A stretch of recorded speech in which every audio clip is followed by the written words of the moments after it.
ಶ್ರೀ ಗಣಪತಿ ಶಾರದಾ ಗುರುಭ್ಯೋ ನಮಃ.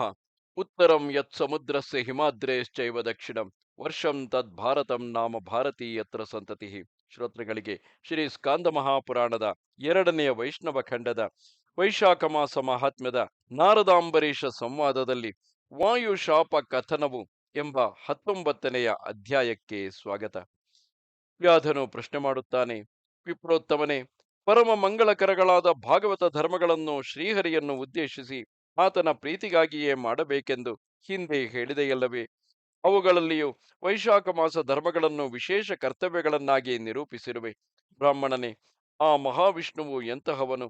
ಆತನ ಲಕ್ಷಣವೇನು? ಸದಾಚಾರಗಳಿಂದ ಆತನನ್ನು ತಿಳಿಯಲು ಯಾವ ಪ್ರಮಾಣಗಳಿರುವವು? ಷಡ್ಗುಣೇಶ್ವರಿಯ ಸಹಿತನು ಸರ್ವವ್ಯಾಪಿಯೂ ಆದ ಆತನು ಯಾವ ಸಾಧಕರ ತಿಳುವಳಿಕೆಗೆ ವಿಷಯನಾಗುವನು? ವಿಷ್ಣು ಭಕ್ತರು ಆಚರಿಸಬೇಕಾದ ಧರ್ಮಗಳು ಯಾವ ವಿಧವಾದವುಗಳು? ಯಾವ ಧರ್ಮದಿಂದ ಶ್ರೀಹರಿಯು ಸುಪ್ರೀತನಾಗುವನು? ಮಹಾಮತಿಯಾದ ಬ್ರಾಹ್ಮಣನೇ, ಇದೆಲ್ಲವನ್ನು ನನಗೆ ತಿಳಿಯುವಂತೆ ವಿಸ್ತಾರವಾಗಿ ಹೇಳುವವನಾಗು. ಇಂತೆಂದು ಕೇಳಿದ ವ್ಯಾಧನನ್ನು ಕುರಿತು ಆ ಶಂಖ ಬ್ರಾಹ್ಮಣನು ಸಕಲ ಲೋಕಗಳಿಗೆ ಅಧೀಶ್ವರನು ಆದಿ ಮಧ್ಯಾಂತರಹಿತನೂ ಆದ ನಾರಾಯಣನಿಗೆ ಮನಸ್ಸಿನಲ್ಲಿಯೇ ವಂದಿಸಿ ಪುನಃ ನಿರೂಪಿಸತೊಡಗಿದನು.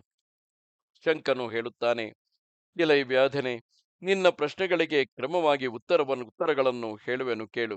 ಆ ಮಹಾವಿಷ್ಣುವಿನ ರೂಪವು ನಿಷ್ಕಲ್ಮಶವಾಗಿರುವುದು. ಬ್ರಹ್ಮನೇ ಮೊದಲಾದ ದೇವತೆಗಳಿಗೂ ತಮ್ಮಲ್ಲಿಯೇ ಆತ್ಮಾನುಸಂಧಾನವನ್ನು ಮಾಡುತ್ತಿರುವ ಮುನಿಗಳಿಗೂ ಸಹ ಅಚಿಂತ್ಯವಾಗಿರುವುದು.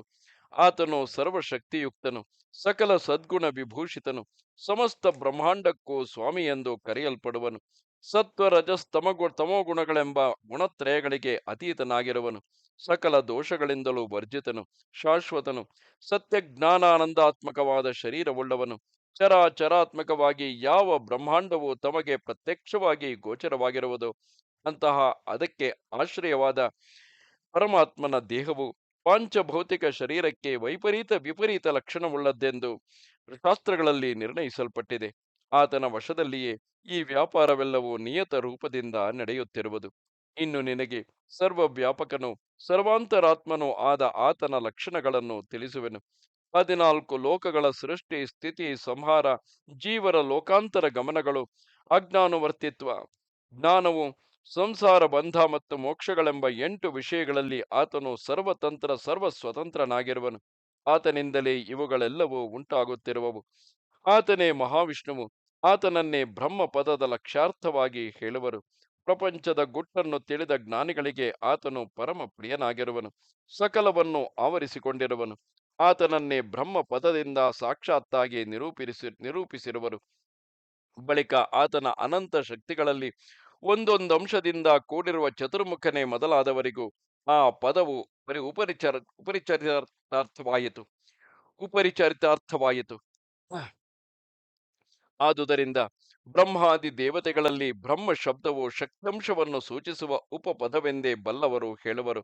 ಆತನ ಶಕ್ತಿಯ ಏಕಾಂಶದಿಂದ ಕೂಡಿರುವ ಇತರರಿಗೆ ಯಾರಿಗೂ ಎಂದಿಗೂ ಬ್ರಹ್ಮ ಪದದ ಮುಖ್ಯಾರ್ಥವು ಅನ್ವಯಿಸುವುದಿಲ್ಲ. ಈ ಬ್ರಹ್ಮಾಂಡದ ಸೃಷ್ಟಿ ಸ್ಥಿತಿ ಲಯಗಳು ಸರ್ವಜ್ಞನೂ ಸರ್ವಶಕ್ತಿ ಸಹಿತನೂ ಆದ ಆತನಿಂದ ಹೇಗೆ ಉಂಟಾದುವೆಂಬ ವಿಷಯವು ಕೇವಲ ಶಾಸ್ತ್ರಗಳ ಬಲದಿಂದಲೇ ತಿಳಿಯಬೇಕಾಗಿರುವುದು. ಎಲೈ ಮಹಾಪ್ರಾಜ್ಞನೆ, 4 ವೇದಗಳು, ಸ್ಮೃತಿ ಗ್ರಂಥಗಳು, ಅವುಗಳ ನಿರ್ಣೀತಾರ್ಥವನ್ನು ವಿವರಿಸುವ ಪುರಾಣಗಳು, ಇತಿಹಾಸಗಳು, ಪಾಂಚರಾತ್ರ ಗಮನವು ಮತ್ತು ಮಹಾಭಾರತವು, ಇವುಗಳನ್ನು ಮಾತ್ರ ಶಾಸ್ತ್ರಗಳೆಂದು ಕರೆಯಬೇಕು. ಇವುಗಳಿಂದ ಮಹಾವಿಷ್ಣುವು ತಿಳಿಯಲ್ಪಡುವನು. ಇತರ ಸಾಧನಗಳಿಂದ ಎಂದಿಗೂ ಜ್ಞೇಯನಾಗಲಾರನು. ಆದುದರಿಂದ ವೇದಗಳನ್ನು ಅರ್ಥಸಹಿತವಾಗಿ ತಿಳಿದ ಮಾನವನಲ್ಲದೆ ಮತ್ತೆ ಯಾವನು ಮಹಾವಿಷ್ಣುವನ್ನು ಯಥಾವತ್ತಾಗಿ ತಿಳಿಯಲಾರನು. ಸರ್ವಾಂತರ್ಯಾಮಿಯು ದೇವದೇವನು ವೇದ ಪ್ರತಿಪಾದ್ಯನೂ ಸನಾತನನೂ ಆದ ನಾರಾಯಣನನ್ನು ಶಾಸ್ತ್ರಗಳಿಂದಲ್ಲದೆ ಜ್ಞಾನೇಂದ್ರಿಯ ಕರ್ಮೇಂದ್ರಿಯಗಳಿಂದಾಗಲಿ ಊಹಾಪೋಹಗಳಿಂದಾಗಲಿ ತರ್ಕದಿಂದಾಗಲಿ ತಿಳಿಯಲು ಎಂದಿಗೂ ಸಾಧ್ಯವಾಗುವುದಿಲ್ಲ. ಭೂಭಾರ ಹರಣಾರ್ಥವಾಗಿ ಅವತಾರಗಳನ್ನೆತ್ತಿದ ಆ ಪರಮಾತ್ಮನ ಜನ್ಮ ಕಥೆಗಳನ್ನು, ಕರ್ಮ ವಿಶೇಷಗಳನ್ನು, ಸದ್ಗುಣಗಳನ್ನು ಪುರಾಣಾದಿಗಳಿಂದ ಜೀವಕೋಟಿಗಳು ತಮ್ಮ ತಮ್ಮ ಯೋಗ್ಯತೆಗೆ ಅನುಸಾರವಾಗಿ ತಿಳಿದುಕೊಂಡು ಸರ್ವ ಸ್ವತಂತ್ರನಾದ ಆತನ ಅಧೀನದಲ್ಲಿಯೇ ವರ್ತಿಸುವವರಾಗಿ ಸಂಸಾರ ಬಂಧನದಿಂದ ಮುಕ್ತಿಯನ್ನು ಪಡೆಯುವರು. ಇನ್ನು ದೇವತೆಗಳು, ಮಹರ್ಷಿಗಳು, ಪಿತೃಗಳು, ಮಾತೃಗಳು ಮುಂತಾದವರಲ್ಲಿ ಒಬ್ಬರಿಗಿಂತ ಒಬ್ಬರಲ್ಲಿ ಯಾವ ಕ್ರಮದಿಂದ ವಿಷ್ಣುವಿನ ಶಕ್ತಿಯು ಅಧಿಕತರವಾಗಿ ನೆಲೆಸಿ ಆತನ ಮಹಾತ್ಮ್ಯವನ್ನು ಪ್ರಕಾಶಗೊಳಿಸುತ್ತಿರುವುದು ಎಂಬಂಶವನ್ನು ವಿವರಿಸುವೆನು. ಇವುಗಳಲ್ಲಿ ಕೆಲವು ವಿಷಯಗಳನ್ನು ಪ್ರತ್ಯಕ್ಷದಿಂದಲೂ, ಕೆಲವನ್ನು ವೇದಾದಿ ಶಾಸ್ತ್ರಗಳ ಪ್ರಮಾಣದಿಂದಲೂ, ಉಳಿದುವನ್ನು ತರ್ಕಾವಷ್ಟಂಭ ಸಹಿತವಾದ ಅನುಮಾನದಿಂದಲೂ ತಿಳಿದುಕೊಳ್ಳಬೇಕು. ಪ್ರಥಮದಲ್ಲಿ ಬಲದಿಂದಲೂ, ಜ್ಞಾನದಿಂದಲೂ, ಸೌಖ್ಯದಿಂದಲೂ ಸಕಲ ಮಾನವರಿಗಿಂತ ಮಹಾರಾಜನು ಉತ್ತಮನೆಂಬುದು ಪ್ರತ್ಯಕ್ಷ ಸಿದ್ಧವಾಗಿರುವುದು. ಆತನಿಗಿಂತಲೂ ಜ್ಞಾನಾದಿ ಸಕಲ ಸದ್ಗುಣ ಭರಿತನಾದ ಮಾನವನು 100 ಮಡಿ ಉತ್ತಮನೆಂದು ತಿಳಿಯಬೇಕು. ಆ ಜ್ಞಾನಿಗಿಂತಲೂ ಮನುಷ್ಯ ಗಂಧರ್ವರೆಂಬುವರು 100 ಮಡಿ ಅಧಿಕರಾಗಿರುವರು. ಆ ಮನುಷ್ಯ ಗಂಧರ್ವರಿಗಿಂತಲೂ 100ರಷ್ಟು ಆಧಿಕ್ಯವನ್ನು ತತ್ವಾಭಿಮಾನ ದೇವತೆಗಳು ಪಡೆದಿರುವರು. ಆ ತತ್ವಾಭಿಮಾನ ದೇವತೆಗಳಿಗಿಂತಲೂ ಮರೀಚಿ, ಅತ್ರಿ, ಅಂಗೀರ, ಪುಲಹ, ಪುಲಸ್ತ್ಯ, ಕ್ರತು ಮತ್ತು ವಸಿಷ್ಠರೆಂಬ ಸಪ್ತರ್ಷಿಗಳು ಉತ್ತಮರೆನಿಸಿರುವರು. ಸಪ್ತರ್ಷಿಗಳಿಗಿಂತಲೂ ಅಗ್ನಿಯು ಉತ್ತಮನು. ಹಾಗೆಯೇ ಅಗ್ನಿಗಿಂತಲೂ ಸೂರ್ಯದೇವನು ಶ್ರೇಷ್ಠನು. ಸೂರ್ಯನಿಗಿಂತ ಬೃಹಸ್ಪತಿಯು ದೊಡ್ಡವನು. ಆತನಿಗಿಂತ ವಾಯುವು, ವಾಯುವಿಗಿಂತ ಮಹಾಪರಾಕ್ರಮಿಯಾದ ಮಹೇಂದ್ರನು ಉತ್ತಮರಾಗಿರುವರು. ಇಂದ್ರನಿಗಿಂತಲೂ ಪಾರ್ವತೀ ದೇವಿಯು ಉತ್ತಮಳು. ದೇವಿಗಿಂತಲೂ ಲೋಕಗುರುವಾದ ಮಹೇಶ್ವರನು ಅಧಿಕನು. ಶಂಭುವಿಗಿಂತಲೂ ಬುದ್ಧ್ಯಭಿಮಾನಿ ದೇವತೆಯು ಶ್ರೇಷ್ಠಳು. ಬುದ್ಧಿಗಿಂತಲೂ ಮುಖ್ಯ ಪ್ರಾಣನು ಬಲದಲ್ಲಿ ಅಧಿಕನು.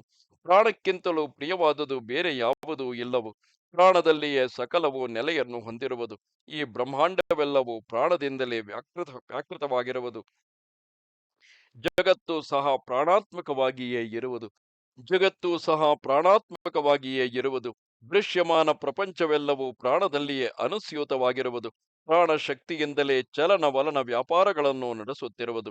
ನೀಲ ಮೇಘದ ಕಾಂತಿಯೊಡಗೂಡಿದ ಈ ಪ್ರಾಣಶಕ್ತಿಯನ್ನೇ ಸಮಸ್ತಕ್ಕೂ ಆಧಾರವೆಂದು, ಚೇಷ್ಟಾ ಪ್ರಕಾರ ಪ್ರೇರಕವೆಂದು ಶಾಸ್ತ್ರಜ್ಞರು ಹೇಳುವರು. ಶ್ರೀ ಮಹಾಲಕ್ಷ್ಮಿಯ ಕಟಾಕ್ಷ ವೀಕ್ಷಣದಿಂದಲೇ ಈ ಪ್ರಾಣಕ್ಕೆ ಇಷ್ಟು ಪ್ರಾಮುಖ್ಯತೆಯುಂಟಾಗಿರುವುದು.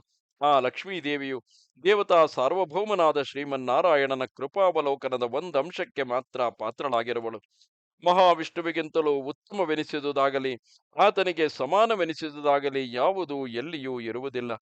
ವ್ಯಾಧನು ಪ್ರಶ್ನೆ ಮಾಡುತ್ತಾನೆ, ಈ ಮುಖ್ಯ ಪ್ರಾಣನು ಸಕಲ ಜೀವರಲ್ಲಿಯೂ ಚೇಷ್ಟಾ ಪ್ರವರ್ತಕನಾಗಿ ಸರ್ವಾಧಿಕ ನೆನೆಸಿದುದು ಹೇಗೆ? ಈ ವಿಷಯವನ್ನು ಹೇಗೆ ತಾನೇ ನಿರ್ಣಯ ಮಾಡಲಾಯಿತು? ಪ್ರಾಣಕ್ಕೆ ಉತ್ತಮತ್ವವು ಬಂದುದು ಹೇಗೆ? ಎಲೈ ಸರ್ವಜ್ಞನಾದ ಬ್ರಾಹ್ಮಣೋತ್ತಮನೇ, ಪ್ರಾಣಕ್ಕಿಂತಲೂ ಸರ್ವೇಶ್ವರನಾದ ಶ್ರೀಹರಿಯು ಹೇಗೆ ಸರ್ವೋತ್ತಮನಾದನು? ಈ ವಿಷಯಗಳೆಲ್ಲವನ್ನು ನನಗೆ ತಿಳಿಯುವಂತೆ ನಿರೂಪಿಸುವವನಾಗು. ಶಂಖನು ಹೇಳುತ್ತಾನೆ, ಎಲೈ ವ್ಯಾಧನೆ, ನೀನು ಕೇಳಿದ ಪ್ರಾಣಾಧಿಕ್ಯ ವಿಷಯಕವಾದ ಪ್ರಶ್ನೆಗಳಿಗೆ ಉತ್ತರವನ್ನು ಹೇಳುವೆನು, ಕೇಳು. ಸಕಲ ಜೀವರಲ್ಲಿಯೂ ಮುಖ್ಯ ಪ್ರಾಣನು ಉತ್ತಮನಾದುದನ್ನು ನಿರೂಪಿಸುವೆನು. ಪದ್ಮಕಲ್ಪದಲ್ಲಿ ದೇವೋತ್ತಮನು, ಅನಾದಿ ನಿಧನನು, ಜನಾರ್ದನನು ಆದ ನಾರಾಯಣನು ಬ್ರಹ್ಮನೇ ಮೊದಲಾದ ಸಕಲ ದೇವತೆಗಳನ್ನು ಸೃಷ್ಟಿ ಮಾಡಿ ಅವರಿಗೆ ಮುಂದೆ ಹೇಳುವಂತೆ ಅಪ್ಪಣೆಯನ್ನು ಮಾಡಿದನು. ನಿಮಗೆಲ್ಲ ನಾಯಕನಾಗಿಯೂ ಪ್ರಭುವಾಗಿಯೂ ಈ ಚತುರ್ಮುಖ ಬ್ರಹ್ಮನನ್ನು ಅಧಿಕಾರದಲ್ಲಿ ಸ್ಥಾಪಿಸಿರುವೆನು. ಎಲೈ ದೇವತೆಗಳಿರ, ನಿಮ್ಮಲ್ಲಿ ಯಾವನು ಬಲಾಧಿಕನೆಂದು ನೀವು ತಿಳಿದಿರುವಿರೋ, ಯಾವನು ಸೌಶೀಲ್ಯವಂತನು, ಶೌರ್ಯ, ಔದಾರ್ಯಗಳೇ ಮುಂತಾದ ಸದ್ಗುಣಗಳುಳ್ಳವನು ಆಗಿರುವನೋ, ಅಂತಹ ಪುರುಷನನ್ನು ನೀವೇ ಯೌವರಾಜ್ಯ ಪದವಿಗೆ ಆರಿಸಿಕೊಳ್ಳಿರಿ. ಇಂತೆಂದು ಲೋಕೇಶ್ವರನು ಅಪ್ಪಣೆಯನ್ನು ಮಾಡಲು ಮಹೇಂದ್ರನೇ ಮೊದಲಾದ ದೇವತೆಗಳೆಲ್ಲರೂ ನಾನೇ ಶ್ರೇಷ್ಠನು, ನಾನೇ ಉತ್ತಮನು ಎಂಬುದಾಗಿ ತಮ್ಮ ತಮ್ಮಲ್ಲಿಯೇ ವಿವಾದ ಮಾಡಲಾರಂಭಿಸಿದರು. ಇಂತು ಎಲ್ಲರೂ ಜಗಳವನ್ನಾಡುವವರಾಗಿ ಕೆಲವರು ಸೂರ್ಯನನ್ನು ಉತ್ತಮನೆಂದು ಕರೆದರು. ಮತ್ತೆ ಕೆಲವರು ತಮ್ಮ ಮನಸ್ಸಿಗೆ ಬಂದಂತೆ ಇಂದ್ರನೇ ಸರ್ವಶ್ರೇಷ್ಠನೆಂದು ಹೇಳಿದರು. ಕೆಲವರು ತಮಗೆ ಈ ಗೊಡವೆಯೇ ಬೇಡವೆಂದು ಮಾತನಾಡದೆ ಇದ್ದು ಬಿಟ್ಟರು. ಈ ರೀತಿಯಾಗಿ ವಿವಾದವನ್ನು ಮಾಡುತ್ತಾ ತಮ್ಮಲ್ಲಿಯೇ ಯಾವ ನಿಶ್ಚಯವನ್ನು ಮಾಡಲಾರದವರಾಗಿ ಶ್ರೀಮನ್ನಾರಾಯಣನನ್ನೇ ಕೇಳಿ ತಿಳಿದುಕೊಳ್ಳಬೇಕೆಂದು ಅವರೆಲ್ಲರೂ ಹೊರಟರು. ಮತ್ತು ನಮಸ್ಕಾರವನ್ನು ಮಾಡಿ ಕೈಗಳನ್ನು ಮುಗಿದುಕೊಂಡು ಆ ದೇವತೆಗಳು ವಿಜ್ಞಾಪಿಸಿಕೊಂಡರು. ಮಹಾವಿಷ್ಣುವೇ, ನಿನ್ನ ಅಪ್ಪಣೆಯಂತೆ ನಾವೆಲ್ಲರೂ ಸೇರಿ ನಮ್ಮಲ್ಲಿ ಯಾವ ದೇವನು ಅಧಿಕನೆಂಬ ವಿಷಯವನ್ನು ಕುರಿತು ಬಹುವಾಗಿ ವಿಚಾರ ಮಾಡಿದೆವು. ಆದರೂ ಯಾರ ಸರ್ವೋತ್ತಮತ್ವವನ್ನು ತಿಳಿಯಲು ನಾವು ಶಕ್ತರಾಗಲಿಲ್ಲವು. ದೇವತೆಗಳಾದ ನಾವೆಲ್ಲರೂ ಈ ವಿಷಯದಲ್ಲಿ ಸಂಶಯಗ್ರಸ್ತರಾಗಿರುವೆವಾದುದರಿಂದ ನೀನೇ ನಿರ್ಣಯವನ್ನು ಹೇಳುವವನಾಗು.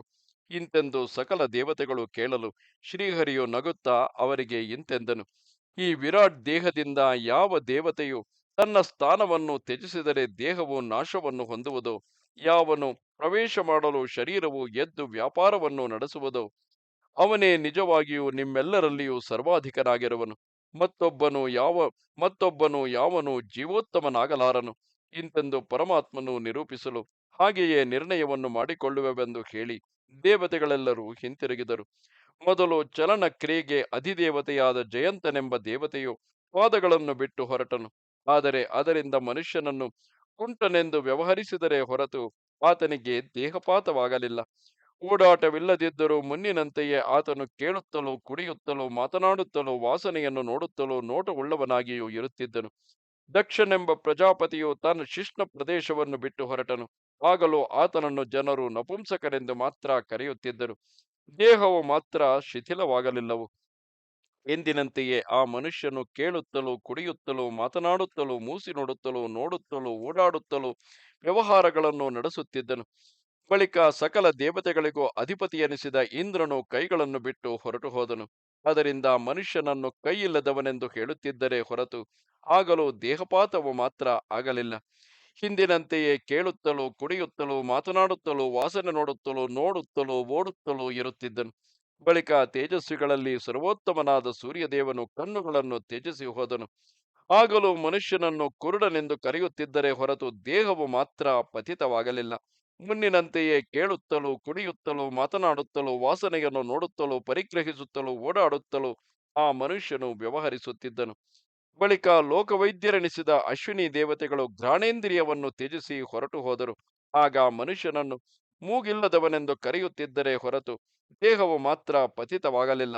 ಮೊದಲಿನಂತೆಯೇ ಕೇಳುತ್ತಲೂ ಕುಡಿಯುತ್ತಲೂ ಓಡಾಡುತ್ತಿದ್ದನು. ವಾಸನೆಯನ್ನು ಮಾತ್ರ ಹಿಡಿಯಲಾರದೆ ಇರುತ್ತಿದ್ದನು.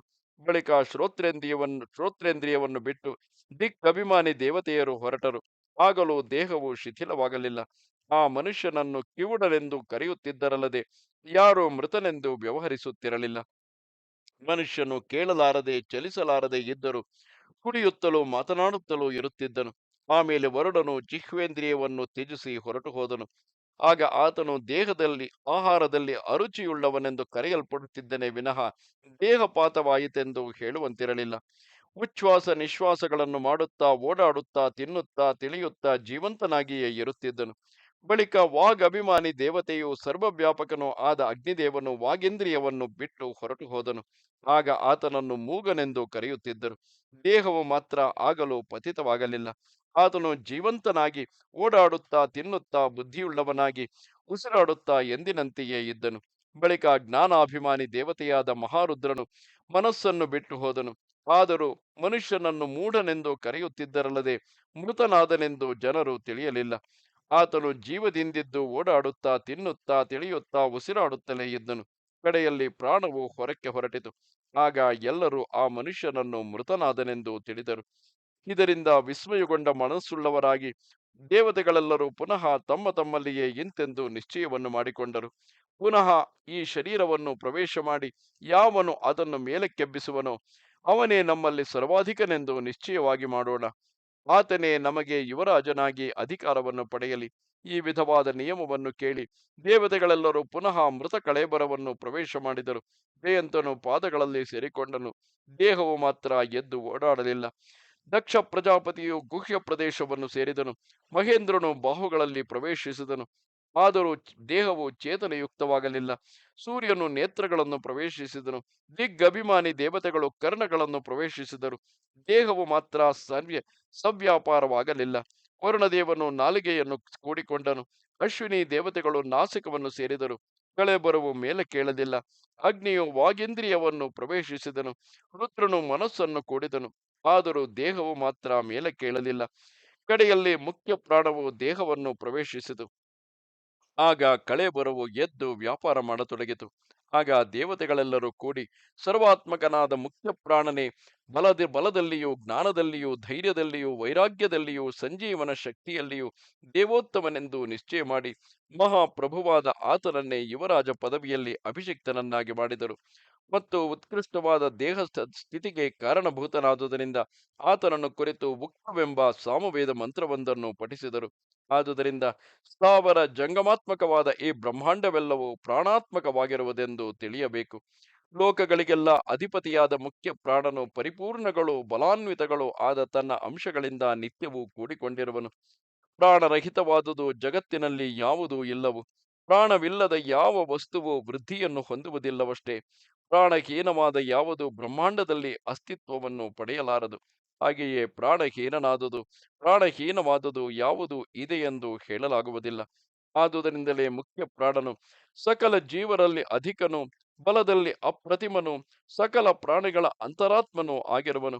ಪ್ರಾಣದೇವನಿಗಿಂತಲೂ ಅಧಿಕನಾದವನಾಗಲಿ ಆತನಿಗೆ ಸಮಾನನಾದವನಾಗಲಿ ಇರುವುದನ್ನು ಯಾವ ಶಾಸ್ತ್ರದಲ್ಲಿಯೂ ನೋಡಿಲ್ಲ, ಮತ್ತೊಬ್ಬರಿಂದಲೂ ಕೇಳಿಲ್ಲ. ಮುಖ್ಯ ಪ್ರಾಣನು ಒಬ್ಬನೇ ದೇವನಾದರೂ ಅನೇಕ ವ್ಯಾಪಾರಗಳನ್ನು ನಡೆಸುತ್ತಿರುವುದರಿಂದ ಬಹುವಿಧವಾಗಿ ತೋರುತ್ತಿರುವನು. ಅದರಿಂದಲೇ ಆದುದರಿಂದಲೇ ಪ್ರಾಣೋಪಾಸನೆಯಲ್ಲಿ ತತ್ಪರರಾದ ಜನರು ಪ್ರಾಣವನ್ನೇ ಸರ್ವೋತ್ತಮವೆಂದು ಹೇಳುವರು. ಆತನು ಕೇವಲ ಲೀಲಾ ಮಾತ್ರದಿಂದಲೇ ಈ ಬ್ರಹ್ಮಾಂಡವನ್ನೆಲ್ಲ ಸೃಷ್ಟಿ ಮಾಡುವುದಕ್ಕೂ ಸಂಹರಿಸುವುದಕ್ಕೂ ಪಾಲಿಸುವುದಕ್ಕೂ ಸ್ವತಂತ್ರನಾಗಿರುವನು. ಆದಿಶೇಷನು, ಪರಮಶಿವನು, ಮಹೇಂದ್ರನೇ ಮೊದಲಾದ ಉತ್ತಮ ಜೀವರು, ಜಡರು ಕೂಡ ಆತನನ್ನು ಪರಾಭವಗೊಳಿಸಲಾರರು. ಈ ವಿಷಯದಲ್ಲಿ ವಾಸುದೇವನೊಬ್ಬನು ಮಾತ್ರ ಶಕ್ತನಾಗಿರುವನು. ಪ್ರಾಣದೇವನು ಸಕಲ ದೇವತೆಗಳ ಅಂತರಾತ್ಮನಾಗಿಯೂ ಸರ್ವದೇವಮಯನಾಗಿಯೂ ಸರ್ವತ್ರ ವ್ಯಾಪಕನಾಗಿಯೂ ಎದ್ದುಕೊಂಡು ಮಹಾವಿಷ್ಣುವಿನ ಅಪ್ಪಣೆಗಳನ್ನೇ ಪಾಲಿಸುತ್ತಾ ನಿತ್ಯವೂ ಆತನ ಅನುಚರನಾಗಿಯೇ ಇರುವನು. ಆತನು ಎಂದೂ ಶ್ರೀಮನ್ನಾರಾಯಣನ ವಿಪ್ರಿಯವನ್ನು ಕೇಳುವುದಿಲ್ಲ ಮತ್ತು ನೋಡುವುದಿಲ್ಲ. ರುದ್ರ, ಮಹೇಂದ್ರನೇ ಮುಂತಾದ ದೇವತೆಗಳೆಲ್ಲರೂ ಒಂದೊಂದು ಸಮಯದಲ್ಲಿ ಸ್ವಾಮಿಗೆ ಅಪ್ರಿಯವನ್ನು ಆಚರಿಸುತ್ತಿರುವರು. ಸಕಲ ತತ್ವಾರ್ಥಗಳನ್ನು ತಿಳಿದ ಮುಖ್ಯ ಪ್ರಾಣನು ಮಾತ್ರ ಎಂದಿಗೂ ಭಗವಂತನಿಗೆ ವಿರೋಧವನ್ನು ಮಾಡುವುದಿಲ್ಲ.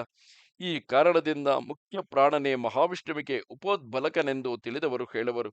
ಮುಮುಕ್ಷುಗಳಾದವರು ಈ ರೀತಿಯಾಗಿ ಮಹಾವಿಷ್ಣುವಿನ ಮಹಾತ್ಮ್ಯವನ್ನು ಲಕ್ಷಣಗಳನ್ನು ತಿಳಿದು ಸರ್ಪವು ಪೊರೆಯನ್ನು ತ್ಯಜಿಸುವಂತೆ ಅನಾದಿಯಾದ ಅವಿದ್ಯೆಯ ಬಲದಿಂದ ಅಂಟಿಕೊಂಡು ಬಂದಿರುವ ಲಿಂಗ ಶರೀರವನ್ನು ತ್ಯಜಿಸಿ ಪರಾತ್ಪರನು ಶಶ್ವದೇಕ ಪ್ರಕಾರನೂ ಆದ ನಾರಾಯಣನ ವೈಕುಂಠ ಲೋಕವನ್ನು ಪಡೆಯುವರು. ಇಂತು ಶಂಖ ಬ್ರಾಹ್ಮಣನು ಹೇಳಿದ ಮಾತುಗಳನ್ನು ಕೇಳಿ ಆ ವ್ಯಾಧನು ನಿರ್ಮಲವಾದ ಅಂತಃಕರಣವುಳ್ಳವನಾಗಿ ವಿನಯದಿಂದ ನಮಸ್ಕಾರವನ್ನು ಮಾಡಿ ಮಹಾಮುನಿಯಾದ ಆತನನ್ನು ಕುರಿತು ಪುನಃ ಹೇಳತೊಡಗಿದನು. ಎಲೈ ಬ್ರಾಹ್ಮಣೋತ್ತಮನೇ, ಇಂತಹ ಮಹಾತ್ಮ್ಯವುಳ್ಳವನು ಜಗದ್ಗುರುವು ಸರ್ವೇಶ್ವರನು ಆಗಿದ್ದರು ಈ ಮುಖ್ಯ ಪ್ರಾಣನ ಮಹಿಮೆಯು ಲೋಕದಲ್ಲಿ ವಿಸ್ತಾರವಾಗಿ ಪ್ರಖ್ಯಾತಿಯನ್ನು ಪಡೆಯದಿರಲು ಕಾರಣವೇನು?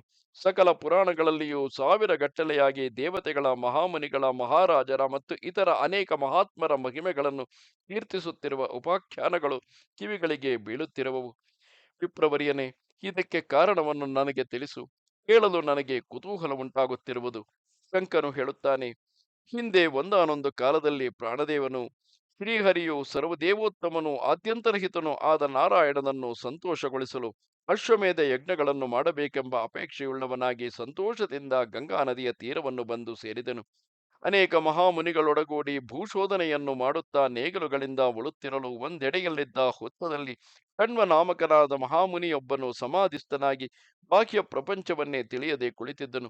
ಮುಖ್ಯ ಪ್ರಾಣದೇವನ ನೇಗಿಲು ಭೂಮಿಯನ್ನು ಸೀಳುತ್ತಾ ಆ ಹುತ್ತವನ್ನು ಭೇದಿಸಿ ಒಳಗಿದ್ದಾತನನ್ನು ಸೆಳೆದುಕೊಂಡು ಬಂದಿತು.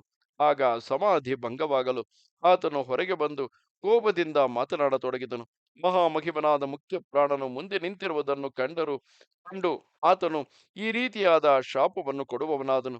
ಎಲೈ ದೇವಶ್ರೇಷ್ಠನೇ, ಇಂದು ಮೊದಲುಗೊಂಡು ನೀನು ನಿನ್ನ ಮಹಾತ್ಮ್ಯವು 3 ಲೋಕಗಳಲ್ಲಿಯೂ ಪ್ರಖ್ಯಾತಿಯನ್ನು ಪಡೆಯದಿರಲಿ. ವಿಶೇಷವಾಗಿ ಭೂಲೋಕದಲ್ಲಿ ನಿನ್ನ ಹೆಸರು ವ್ಯಾಪ್ತಿಯನ್ನು ಹೊಂದದಿರಲಿ. ಆದರೆ ನಿನ್ನ ಅವತಾರಗಳು ಮಾತ್ರ 3 ಲೋಕಗಳಲ್ಲಿಯೂ ಪ್ರಖ್ಯಾತಗಳಾಗುವವು. ಇಂತೆಂದು ಕಣ್ವ ಮುನಿಯು ಶಾಪವನ್ನು ಕೊಡಲು ಪ್ರಾಣದೇವನು ಕೋಪಗೊಂಡು ಆತನನ್ನು ಕುರಿತು ಈ ರೀತಿ ಹೇಳಿದನು. ಮಹಾ ತಪಸ್ವಿಯಾದ ಎಲೈ ಕಣ್ವನೇ, ಸಹನಶೀಲನೂ ನಿಷ್ಪಾಪನೂ ಆದ ನನ್ನನ್ನು ನೀನು ನಿಷ್ಕಾರಣವಾಗಿಯೇ ಶಪಿಸಿರುವೆ. ಆ ಕಾರಣದಿಂದಾಗಿ ಈ ಕ್ಷಣದಲ್ಲಿಯೇ ನೀನು ಗುರುದ್ರೋಹಿಯಾಗು, ಲೋಕದಲ್ಲಿ ನೀಚವಾದ ವೃತ್ತಿಯಿಂದಲೇ ಜೀವಿಸುವವನಾಗು ಎಂಬುದಾಗಿ ವಾಯುದೇವನು ಪ್ರತಿಶಾಪವನ್ನು ಕೊಟ್ಟನು. ಎಲೈ ವ್ಯಾಧನೆ, ಆ ದಿನದಿಂದ ಭೂಲೋಕದಲ್ಲಿ ಪ್ರಾಣದೇವರ ಮಹಿಮೆಯು ವಿಶೇಷವಾಗಿ ಪ್ರಖ್ಯಾತಿಯನ್ನು ಪಡೆಯಲಿಲ್ಲ. ಕಣ್ವ ಮುನಿಯು ಸಹ ವಾಯುದೇವನ ಶಾಪದ ಫಲವಾಗಿ ತನ್ನ ಗುರುಗಳನ್ನು ತಿರಸ್ಕರಿಸಿ ಬಳಿಕ ಸೂರ್ಯದೇವನಿಗೆ ಶಿಷ್ಯನಾದನು.